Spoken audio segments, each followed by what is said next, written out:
প্রিয় দর্শক, আপনারা কিন্তু দেখতে পাচ্ছেন যে ঢাকঢোল পিটিয়ে কিন্তু সাধারণ জনতা কিন্তু মাঠে নেমে গিয়েছে এবং তারা কিন্তু শেখ হাসিনার পক্ষে কিন্তু স্লোগান দিচ্ছে। আপনারা দেখতে পাচ্ছেন যে হাজারো জনতার ভিড় কিন্তু আপনারা দেখতে পাচ্ছেন এবং এখানে বয়স্ক বৃদ্ধ বনিতা কিন্তু সবাই কিন্তু তারা একে একে জড়ো হয়েছেন এবং তারা বলছে যে আগামীর বাংলাদেশ গড়তে হলে কিন্তু আওয়ামী লীগ যে নেত্রী শেখ হাসিনার কিন্তু কোনো বিকল্প নেই। বাংলাদেশ কিন্তু ভালো চলছে না, তো এই জন্যই আসলে তারা কিন্তু মাঠে নেমেছে। আপনারা কিন্তু সেটাই দেখতে পাচ্ছেন এবং অনেক অনেক কিন্তু লোকজন কিন্তু আপনারা দেখতে পাচ্ছেন এবং তাদের হাতে কিন্তু বঙ্গবন্ধুর প্লাকার্ড আপনারা কিন্তু সেটাও দেখতে পাচ্ছেন।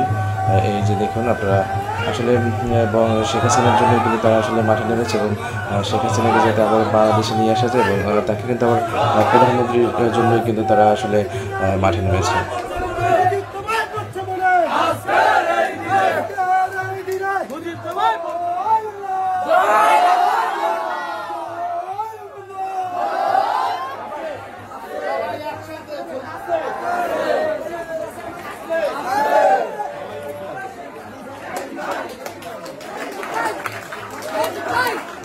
অবস্থা